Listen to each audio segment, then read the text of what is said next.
The sand was already up to Emma's chest when Sarah heard her daughter's terrified screams from the beach. Racing across the hot sand in her wheelchair, her heart pounding with every desperate push. Sarah watched in horror as Margaret Whitmore, the HOA president who'd made their lives hell for months, stood over her paralyzed 15-year-old daughter with a shovel, methodically burying her alive. "You want to build ramps and make noise complaints?" Margaret sneered, her perfectly manicured hands gripping the shovel. "Let's see how you like being buried in paperwork permanently." But as sirens wailed in the distance and Margaret's shovel struck something that made Emma scream, Sarah realized this wasn't just about HOA violations anymore. This was about a twisted woman's final, deadly solution to what she called the wheelchair problem. The morning sun cast long shadows across Pelican Bay's pristine beach as Sarah Mitchell pushed her wheelchair through the soft sand, her arms burning with each rotation. Behind her, the portable beach wheelchair she'd borrowed from the local disability center carried her daughter Emma, whose face was turned toward the ocean with the kind of wonder that still made Sarah's heart ache with gratitude. "Mom, look at those dolphins," Emma's voice carried across the early morning breeze. Her paralyzed legs tucked under a lightweight blanket, despite the Florida heat. At 15, she still possessed the enthusiasm that had somehow survived the car accident 2 years ago, the one that had taken her father and left her unable to walk. Sarah smiled, pushing harder through the sand. The borrowed beach wheelchair's wide tires made the journey possible, but barely. Every few feet, she had to stop and catch her breath, her own mobility limitations making the trek to their favorite spot an Olympic event. "We're almost there, sweetheart," Sarah called back. Though her voice was strained, the arthritis in her hands was already protesting the grip on the wheelchair handles, and they'd only been on the beach for 10 minutes. That's when she saw her. Margaret Whitmore stood like a sentinel at the edge of the dunes, her silver hair pulled back in a tight bun that seemed to stretch her face into a permanent scowl. She wore a crisp white polo shirt with the Pelican Bay HOA logo embroidered on the chest, and her khaki shorts were pressed with military precision. In her hands, she held a clipboard always a clipboard and her phone was already pressed to her ear. "Yes, I'm calling to report another violation," Margaret's voice carried across the sand. "The Mitchell woman is on the beach again with that ... equipment." Sarah's blood ran cold. She'd hoped they were early enough to avoid this confrontation, but Margaret seemed to have a sixth sense for finding them. "Ma'am, I'm going to have to ask you to leave," Margaret called out, striding across the sand with the confidence of someone who'd never been told no. "The beach access is for residents only, and your ... apparatus is not approved for use on community property." Sarah felt Emma tense in the wheelchair behind her. They'd had this conversation 3 times in the past month, and each time it had escalated. The first time, Margaret had simply asked them to leave. The second time, she'd threatened to call the police. The third time, she'd actually called them, though the officers had been sympathetic and explained that Sarah had every right to use the beach. "Mrs. Whitmore," Sarah said, forcing her voice to remain steady, "we've been through this. Emma has the right to access the beach, and we're not violating any rules." Margaret's laugh was sharp and humorless. "Rules? Let me tell you about rules, Mrs. Mitchell. This is a private community beach, members only, and I don't see any proof that you're a member in good standing." "We've lived here for 8 years, Sarah shot back, her patience finally fraying. "We've paid our HOA fees. We've followed every ridiculous regulation you've ever invented, and we have every right to be here." "Not anymore," Margaret said, her smile turning predatory. She flipped through the papers on her clipboard with theatrical precision. As of yesterday, the HOA board voted to implement new accessibility guidelines. All mobility devices must be pre-approved and registered. "This," she gestured dismissively at Emma's beach wheelchair, ... is not approved." Emma's voice was small but firm. "Mrs. Whitmore." Margaret's eyes narrowed as she looked at Emma, and Sarah saw something dark flicker across her face. "Young lady, rules are rules. And in this community, we follow rules. Perhaps if your mother had taught you that, instead of encouraging this ... entitlement, we wouldn't be having this conversation." The word entitlement hung in the air like a slap. Sarah felt her hands tighten on the wheelchair handles, and for a moment, She wondered what would happen if she just pushed past Margaret and continued to the water's edge. But she'd learned over the past 2 years that fighting every battle wasn't worth the energy it took away from the ones that mattered. "Fine," Sarah said quietly. "We'll leave." But as she began to turn the wheelchair around, Emma's voice stopped her cold. "No, Mom, I'm tired of running." Margaret's eyebrows shot. "Up, excuse me." Emma straightened in her chair, and Sarah recognized the stubborn set of her daughter's Jotha, same expression. She'd worn when she'd insisted on returning to school just 3 months after the accident, the same look she'd had when she'd refused to give up her art classes despite the challenges. "I said, I'm tired of running," Emma repeated, her voice stronger now. "You've harassed us for months, Mrs. Whitmore. You've complained about the ramp we built to our front door. You've sent us violation notices for keeping my wheelchair on the porch, and you've made every day of our lives miserable. But I'm not leaving this beach. It's the only place I feel ... normal." Margaret's face flushed red. "Normal? Let me tell you what's normal, young lady. Normal is following the rules. Normal is respecting community standards. Normal is not being a bitter old woman who takes out her misery on a disabled teenager," Sarah interrupted, her voice cutting through Margaret's tirade like a blade. The silence that followed was deafening. Margaret's mouth opened and closed like a fish, and Sarah could see the rage building behind her eyes. On the beach around them, early morning joggers had stopped to watch the confrontation, and Sarah realized with growing dread that this was about to get much worse. "You have no idea who you're dealing with," Margaret said, her voice dropping to a whisper that somehow felt more threatening than shouting. "I've been the president of this HOA for 12 years. I've seen families like yours come and go. You think because you have a sob story, because you wave around your disability like some kind of shield, that the rules don't apply to you. Well, I have news for you, Mrs. Mitchell. Everyone has problems. Everyone has challenges, but not everyone expects the world to rearrange itself to accommodate them." Sarah felt Emma's hand reach back to touch her arm, a gesture of comfort that broke her heart. Her daughter was comforting her when it should have been the other way around. "Mrs. Whitmore," Sarah said, her voice barely controlled. "Emma lost her father in the same accident that paralyzed her. She's been through more pain and trauma in 2 years than most people experience in a lifetime. All she wants is to sit on the beach and watch the dolphins. If that threatens your sense of order so much that you're willing to humiliate a child, then maybe you need to take a long, hard look at what kind of person you've become." Margaret's face went through a series of expressions: surprise, anger, and then something that looked almost like calculation. When she spoke again, her voice was deadly calm. "You know what? You're right. I have been too accommodating. But that changes today." She pulled out her phone and began dialing. "Hello. Yes. I need to report a trespassing incident at Pelican Bay Beach. Yes, they're refusing to leave, armed and dangerous. Well, I can't be sure, but they're certainly hostile."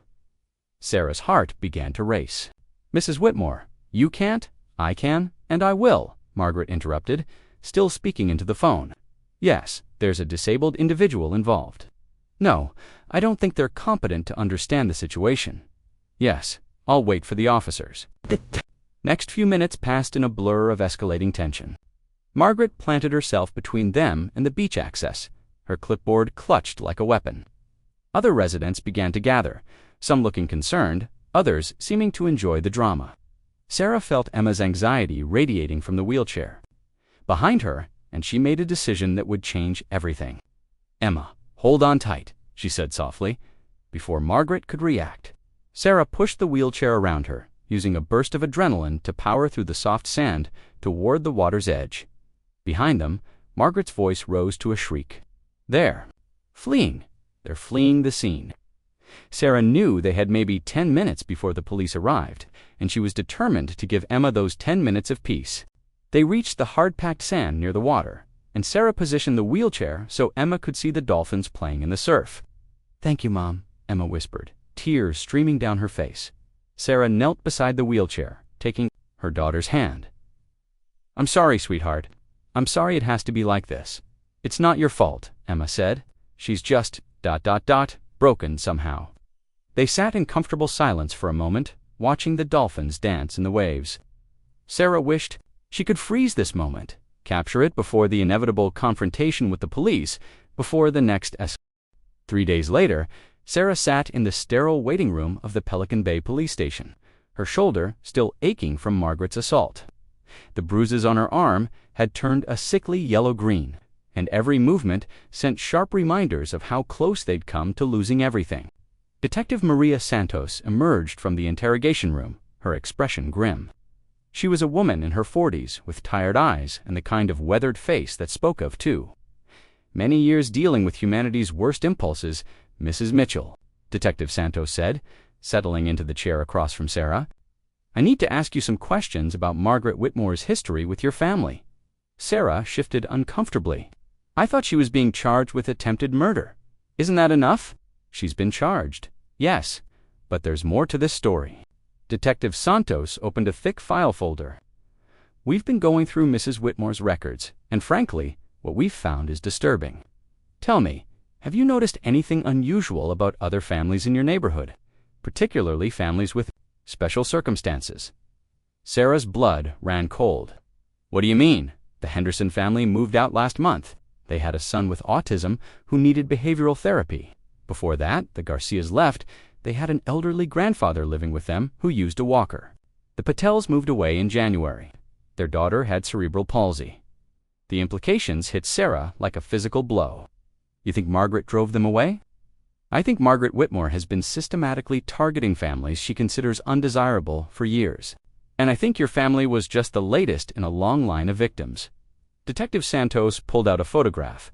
This was taken from Mrs. Whitmore's home office. Sarah stared at the image in horror. It showed a detailed map of the Pelican Bay neighborhood with certain houses marked in red ink. Her house was circled multiple times, with notes written in Margaret's neat handwriting: wheelchair ramp violation, noise complaints, therapy sessions, visual pollution, medical equipment. But it was the other houses that made Sarah's stomach turn. The Henderson house was marked resolved - August 15th, 24.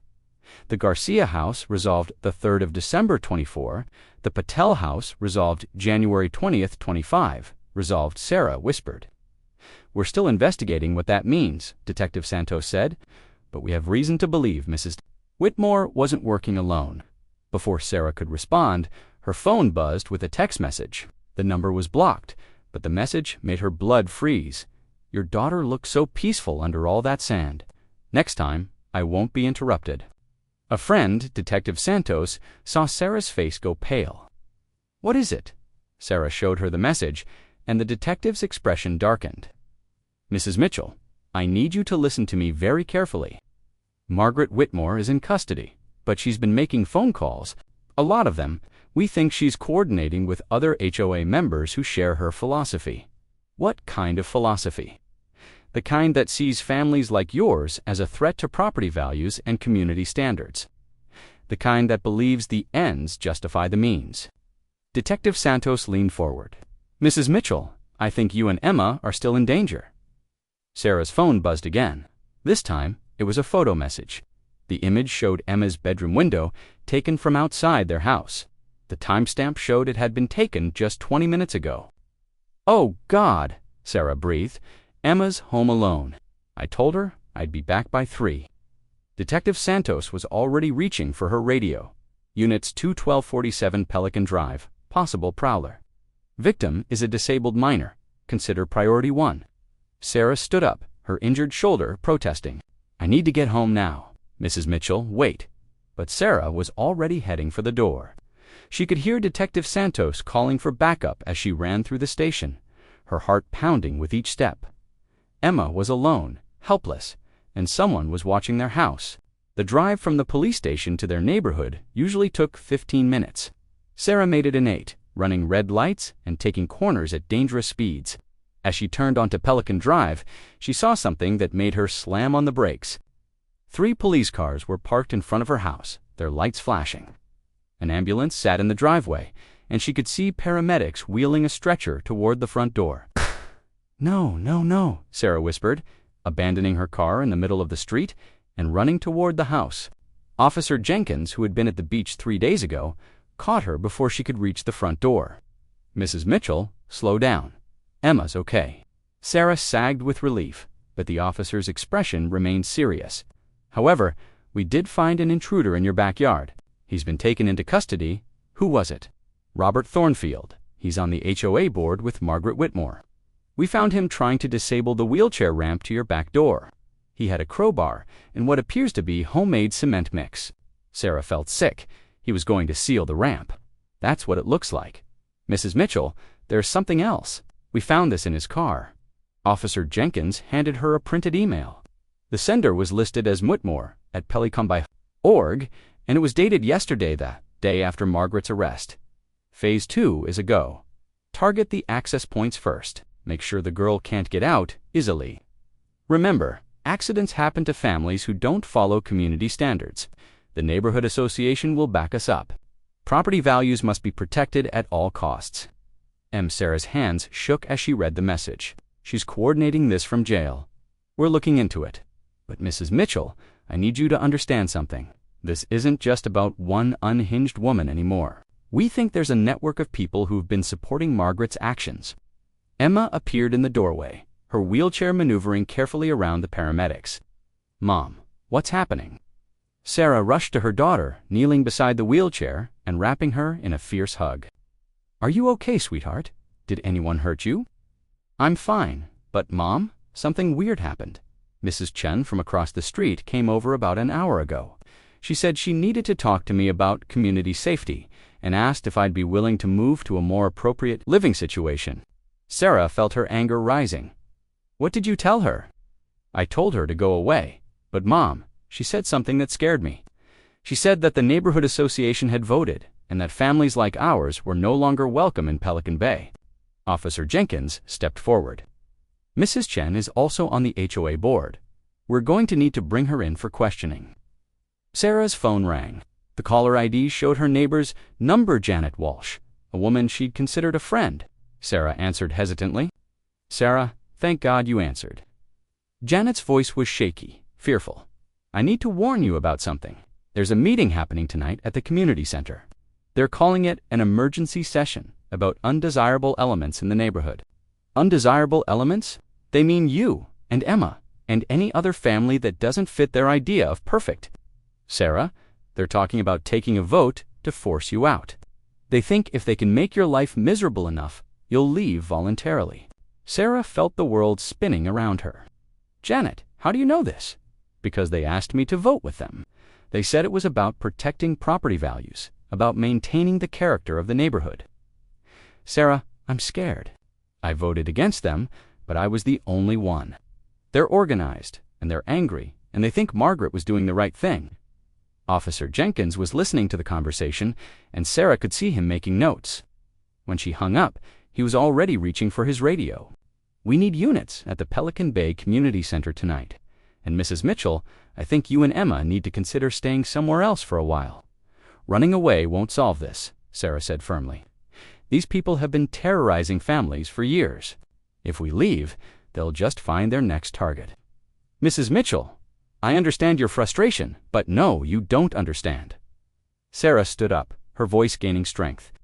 "Emma and I have run from enough things. We've accommodated enough bullies. We've apologized for existing in a world that wasn't designed for us, but we're not running anymore." Emma reached for her mother's hand.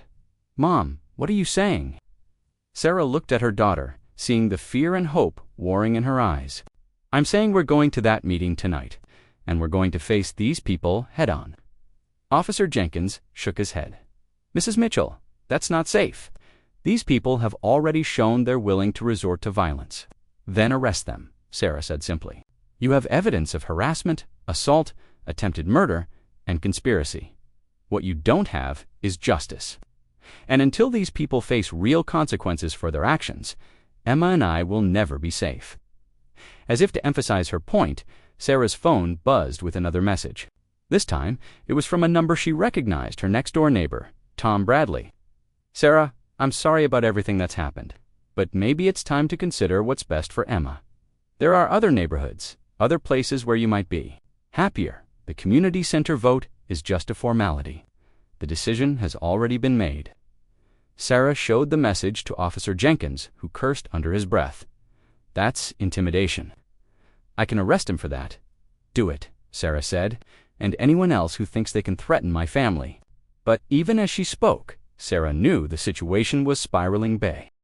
The Pelican Bay Community Center had never felt more like a courtroom than it did at 7:30 that evening.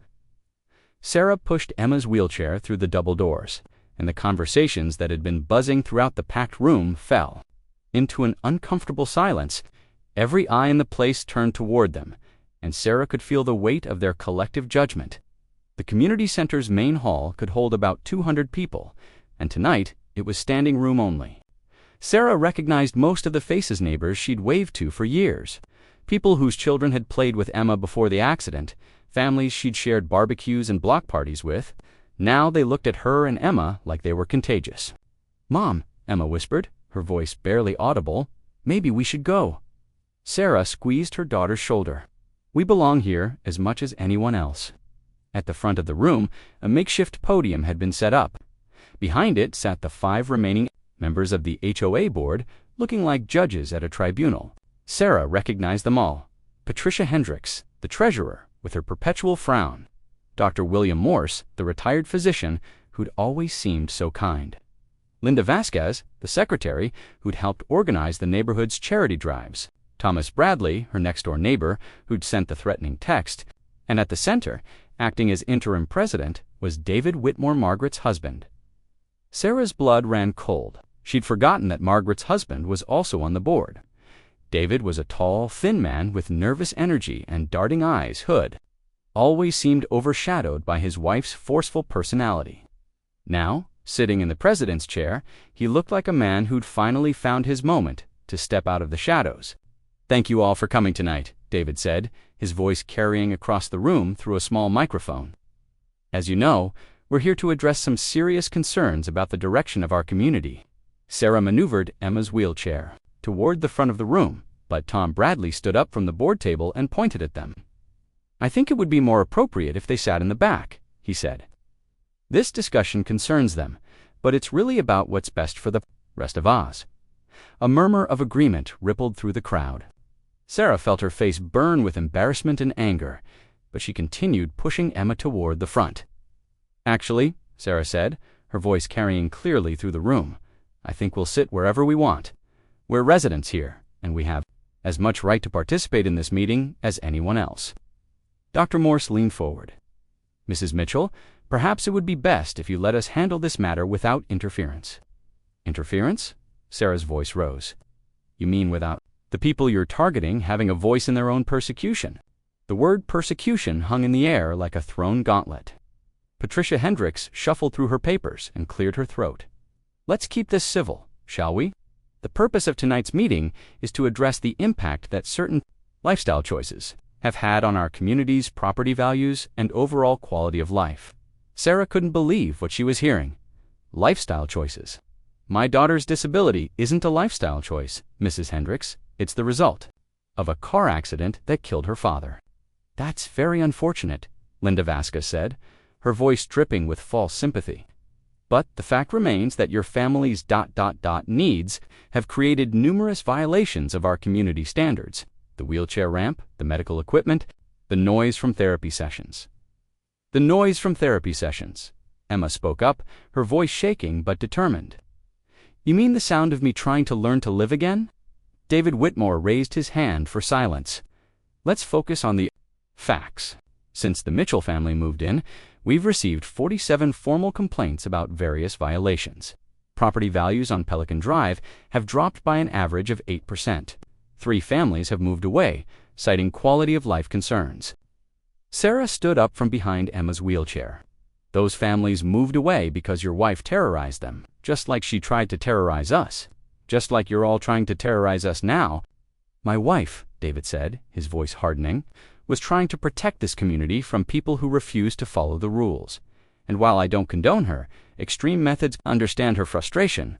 The crowd was murmuring now, and Sarah could hear fragments of conversation that made her stomach turn.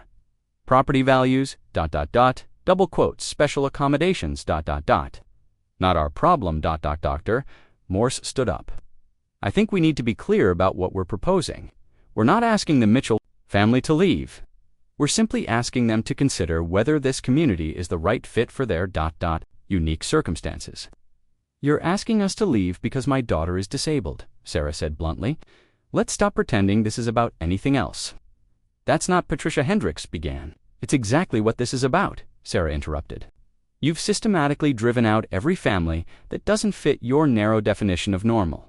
The Hendersons, the Garcias, the Patelzel families with disabled or elderly members. And now you're coming for us. Tom Bradley stood up from the board table. Mrs. Mitchell, you're being deliberately inflammatory. We're trying to have a reasonable discussion about community standards. Reasonable. Sarah's voice was getting louder now. Was it reasonable when your wife buried my daughter in sand? Was it reasonable when Robert Thornfield tried to sabotage our wheelchair ramp? Was it reasonable when Mrs. Chen tried to intimidate Emma into moving away? The room erupted in crosstalk, voices raised in anger and confusion.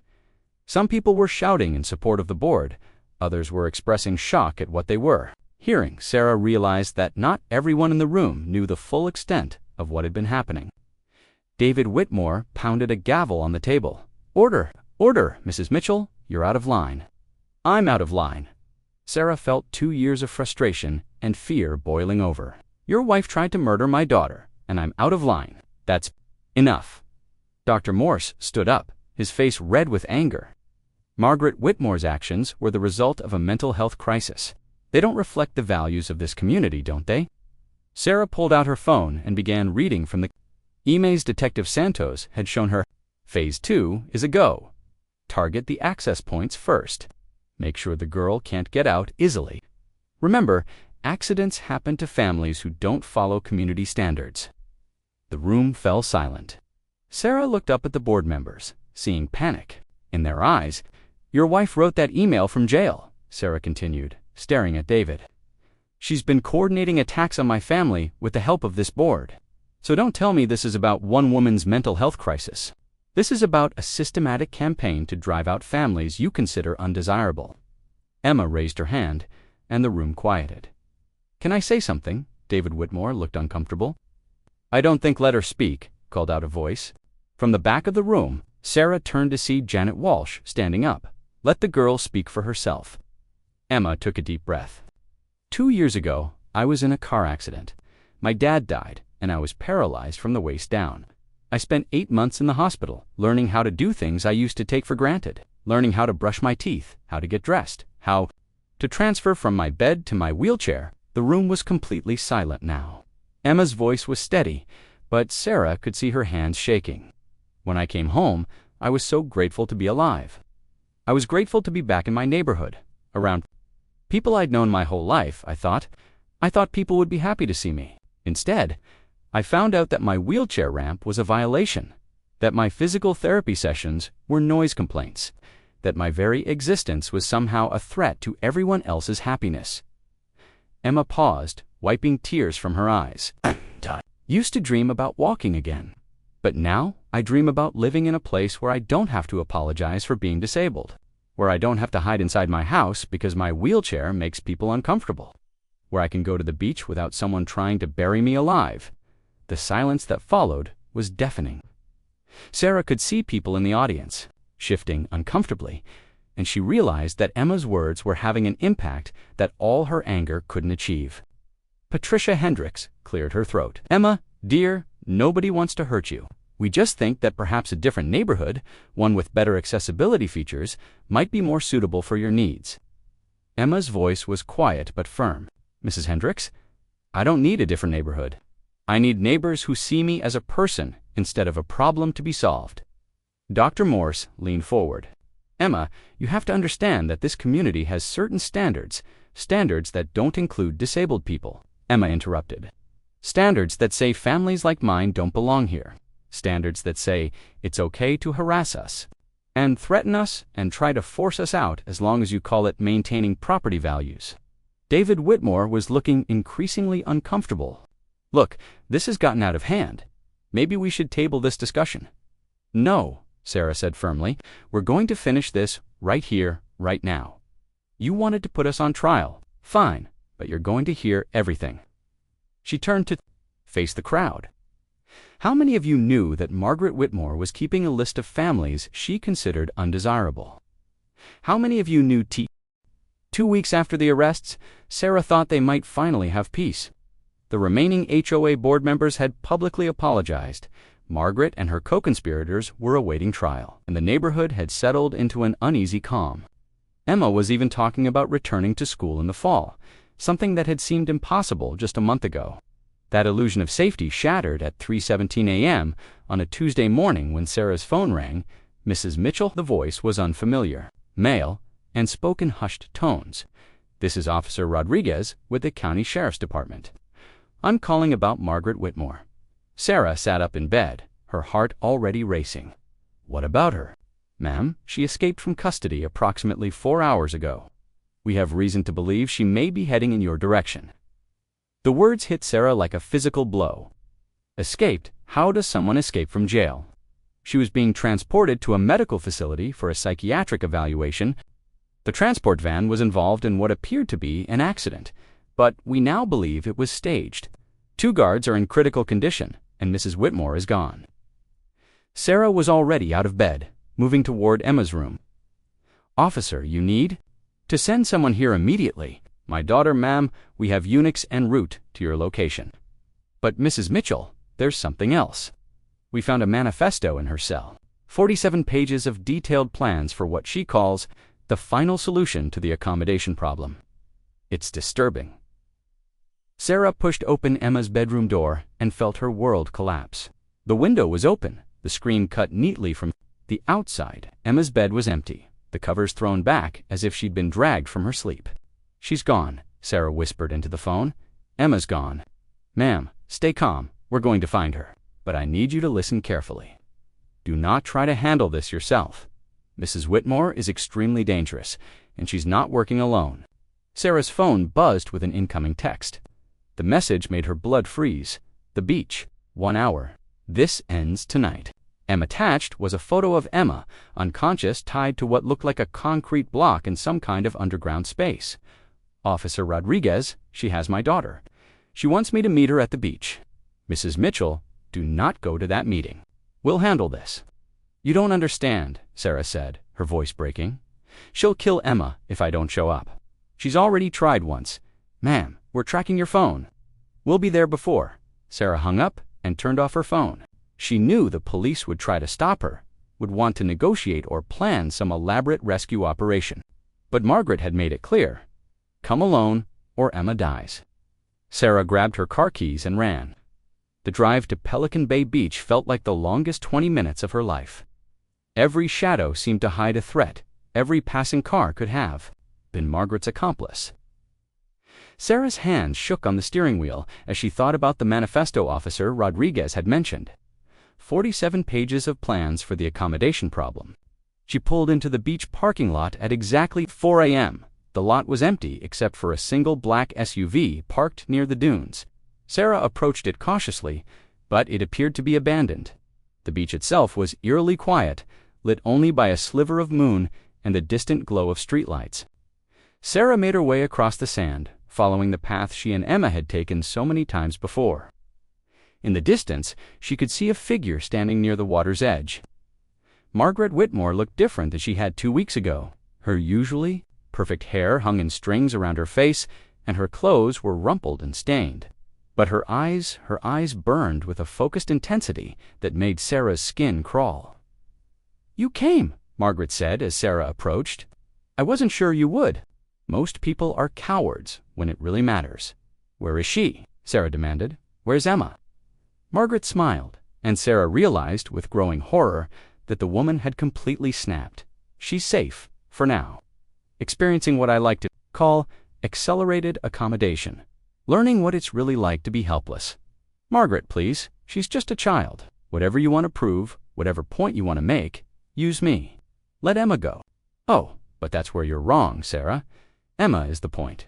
She's the perfect symbol of everything that's wrong with our society's approach to accommodation. We spend billions of dollars, restructure entire communities, lower our standards, all to accommodate people who can't or won't adapt to the world as it exists." Margaret began walking in a slow circle around Sarah, just as she had around Emma's wheelchair 2 weeks ago. Do you know what I learned during my time in custody? I learned that there are thousands of people who think exactly like I do. People who are tired of being told that their communities, their property values, their way of life should be sacrificed on the altar of political correctness. Sarah's mind was racing, trying to figure out where Emma might be hidden. The beach stretched for miles in both directions, with dozens of access points and hidden alcoves. I've been building a network, Sarah, a real network, not just angry homeowners, people with resources, with influence, with the will to take action. And they've been very generous in supporting my work, your work. Sarah couldn't keep the disgust out of her voice. You mean terrorizing families? I mean solving problems, Margaret corrected. The Henderson boy with autism, his family moved to a facility in Ohio where he can get appropriate care. The Garcia's grandfather, he's in a lovely assisted living community in Tampa. The Patel girl, she's attending a special school for disabled children in Atlanta. Everyone's happier. Sarah felt sick. You didn't help those families. You drove them away from their homes. I helped them find where they belong, Margaret said firmly, just like I'm going to help you and Emma. Sarah's phone, which she'd turned back on during the drive, buzzed. With a text, she glanced at it quickly and saw a message from Detective Santos. We're in position. Keep her talking. Margaret noticed the phone. Oh, you brought friends. I expected as much. But it doesn't matter, Sarah. By the time they figure out where Emma is, it'll be too late. Too late for what? Margaret's smile was chilling. Emma is currently in a specially designed chamber about 10 feet underground. It's waterproof, soundproof, and completely sealed except for a small air tube. She has approximately 6 hours of oxygen left. Sarah's knees nearly buckled. You buried her alive. I gave her a controlled environment where she can experience true helplessness. No wheelchair, no accommodations, no special treatment. Just her and the reality of her limitations. Where is she? Sarah screamed, lunging forward, but Margaret stepped back easily. That's the beautiful part. Sarah. She's here, somewhere on this beach. Maybe under the lifeguard station. Maybe near the volleyball courts. Maybe under that sand dune over there. You have 6 hours to find her. Well, 5 hours and 43 minutes now. Sarah pulled out her phone to call Detective Santos, but Margaret held up a remote control device. I wouldn't do that if I were you. This little device controls the airflow to Emma's chamber. One wrong move, and her oxygen supply gets cut off permanently. You're insane. I'm practical, Margaret corrected. This is a teaching moment, Sarah. You're going to learn what it's like to be truly helpless. To have someone you love completely dependent on systems you can't control. And when you fail to find her in time, you're going to understand that some accommodations simply aren't worth the cost. Sarah looked around the beach frantically. It was massive, stretching for miles, with countless potential hiding spots. Even with the police help, finding Emma in time would be nearly impossible. But I'm not completely heartless, Margaret continued. I'll give you a hint. Think about where we first met, where this all began. Think about the significance of sand, and accommodation, and the rising tide. The rising tide, Sarah's eyes snapped to the water, and she realized with horror what Margaret meant. The tide was coming in, and wherever Emma was buried, the water would reach her first. You planned this for the high tide, Sarah whispered. I planned this for justice, Margaret corrected. The tide comes in at 6:47 a.m. Even if you find her chamber, you'll never dig her out in time. The water will seep in through the air tube, and Emma will finally understand what it's like when the world doesn't accommodate your needs. Sarah felt panic rising in her throat, but she forced herself to think clearly. Margaret had said to think about where they first met, where it all began. The spot where Margaret had first confronted them was about 100 yards south, near the old jetty. You know what the best part is? Margaret continued, clearly enjoying Sarah's terror. Even if by some miracle you find her, even if you somehow save her, this is just the beginning. My network extends far beyond this little beach. This little neighborhood, we have people in every state, in every community, all working toward the same goal, which is what a return to natural selection. A world where the strong survive and the weak are, accommodated, in appropriate facilities, away from people who are trying to build successful lives and communities. Sarah started moving toward the jetty, but Margaret raised the remote control. Ah, not so fast. We're going to do this properly. You're going to search every square inch of this beach systematically while I watch, and every minute you waste, every wrong guess you make, brings Emma. Sarah stared at the remote control in Margaret's hand, her mind racing through impossible calculations. 5 hours and 37 minutes. The beach was roughly 2 miles long and a quarter-mile wide at low tide. Even with the police searching, they'd need to cover over half a square mile of sand, and Emma could be buried anywhere from 2 to 10 feet deep. But as Sarah looked at Margaret's confident smile, she realized something crucial. Margaret wanted to watch. She wanted to see. Sarah Sefa wanted to witness every moment of panic and desperation, which meant Emma wasn't buried randomly. She was buried somewhere Margaret could observe the rescue attempt. "Where we first met," Sarah whispered, understanding flooding through her. Not just the general area, but the exact spot, the place. Where Margaret had first tried to bury Emma, Sarah began walking toward the south end of the beach, toward the jetty where they'd had their first confrontation. Margaret followed at a distance, the remote control held casually in her hand like she was channel surfing. "Getting warmer," Margaret called out mockingly. "But time is ticking, Sarah. 5 hours and 34 minutes. As they approached the jetty, Sarah noticed something that made her heart race. The sand near the old lifeguard station looked different, more compact, as if it had been recently disturbed and then carefully smoothed over. But more importantly, she could see a thin plastic tube, barely visible, protruding from the sand near the base of the concrete structure. Emma's air supply. Sarah dropped to her knees and began digging with her bare hands, clawing at the sand. With desperate fury, the first foot down, she hit something hard. The edge of a wooden crate found her. Sarah screamed a word, the police lights in the distance. "She's here." Margaret pressed a button on her remote, and Sarah heard a faint, mechanical whirry sound from beneath the sand. "That was the air pump shutting off," Margaret said calmly. "Emma now has whatever oxygen was left in her chamber, probably about 15 minutes worth."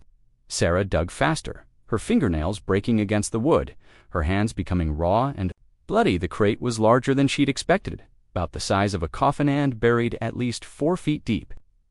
"You know what I love about this plan?" Margaret continued, settling down on the jetty to watch. "Even if you get her out, even if she survives this little lesson, she'll never be the same. The psychological trauma alone will require years of therapy, more accommodations, more special treatment, more resources wasted on someone who will never contribute anything meaningful to society." Sarah ignored her, focusing on clearing the sand away from the crate's edges. She could hear Emma pounding weakly on the wood from inside, could hear her muffled voice calling for help. The sound gave Sarah strength, and she dug with renewed fury. But as she worked, she became aware of something else, the sound of water. The tide was coming in faster than she'd expected, and the first small waves were already lapping at the base of the jetty. 5 hours and 28 minutes, Margaret announced. "But really, with the tide coming in, you probably have about 40 minutes before the water starts seeping into her air tube." Sarah had cleared about half the crate when she heard running footsteps behind her. Detective Santos and 2 officers were sprinting across the sand toward them. Margaret immediately raised the remote. "Stop right there. One more step, and I cut off what's left of her air." The officers froze, their flashlights trained on Margaret. Detective Santos spoke carefully. "Mrs. Whitmore, we can work this out. Let's talk about what you want." "What I want," Margaret said, her voice carrying clearly across the water, "is for people to understand that accommodation has limits, that resources are finite, that society cannot and should not be required to restructure itself for every person who refuses to adapt." Sarah kept digging, using the conversation to cover the sound of her frantic work. The crate was almost completely exposed now, but she needed something to pry it open. The wooden lid was secured with heavy latches that were clearly meant to be opened from the outside. "Mrs. Whitmore," Detective Santos continued, "you've made your point. The whole country is talking about this case. You've started a conversation about disability rights and community responsibility. Isn't that what you wanted?" Margaret laughed, but there was no humor in it. "A conversation, Detective? I don't want a conversation. I want a solution. I want a world where my husband and I can enjoy our retirement without having to listen to therapy sessions and medical equipment. We can maintain our property values without having to accommodate every sad story that moves into the neighborhood. Sarah found a piece of driftwood and wedged it under one of the latches.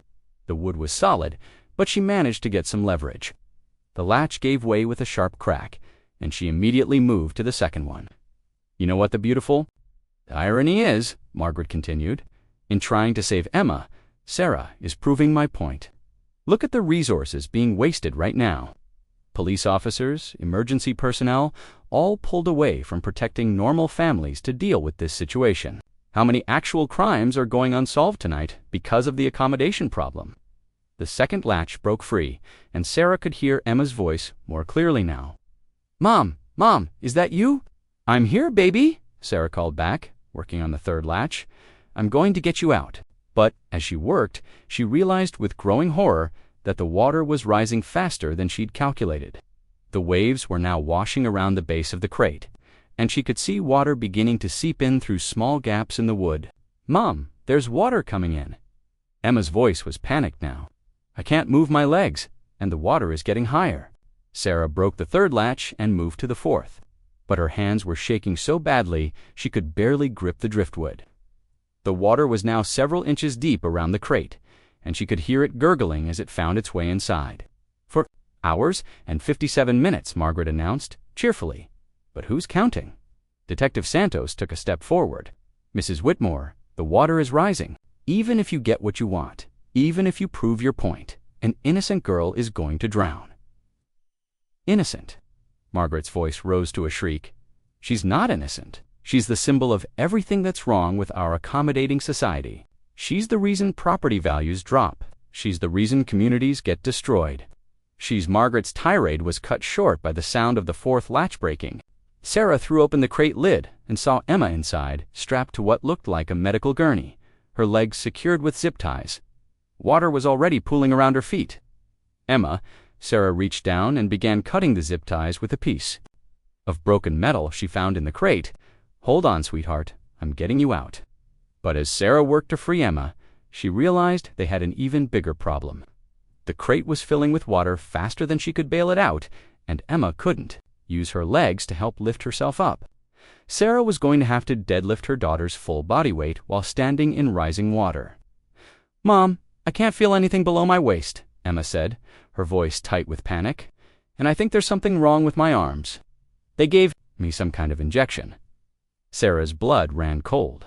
Margaret hadn't just buried Emma alive, she'd drugged her to make rescue even more difficult. What kind of injection? I don't know. I can barely move my hands. Sarah cut the last zip tie and tried to lift Emma, but her daughter was dead weight. The drugs had apparently affected her upper body strength as well, and the water in the crate was now up to Emma's waist. Detective Santos, Sarah screamed. I need help. She's been drugged. Detective Santos took another step forward, but Margaret immediately pressed a button on her remote. A small explosion echoed from somewhere beneath the sand, and suddenly, the water in the crate began rising much faster. That was a shaped charge, Margaret explained calmly. It just opened a direct channel between Emma's chamber and the ocean. The crate should be completely flooded in about 10 minutes. Sarah felt despair wash over her. She couldn't lift Emma alone. She couldn't get the police to help without Margaret cutting off the air supply, and now the water was rising too fast to outrun nets when she heard a new voice behind her. Margaret, that's enough. Sarah turned to see David Whitmore walking across the sand toward them. But instead of being in jail, he was free, and he was carrying what looked like a second remote control. Detective Santos raised her weapon. You're supposed to be in custody. I posted bail an hour ago, David said calmly.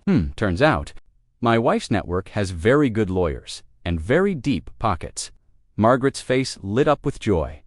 David, perfect timing. You can watch as we finally solve the accommodation problem once and for all. But David's expression was grim. No, Margaret.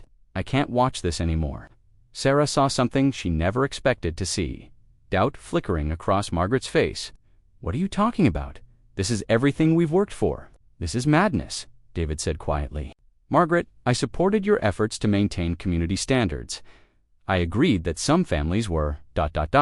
challenging. But this, torturing a child, trying to drown a disabled teenager, this isn't about property values anymore. This is about your need to hurt people. She's not people, Margaret screamed. She's a burden, a drain on resources, a problem that needs to be solved. David held up his remote.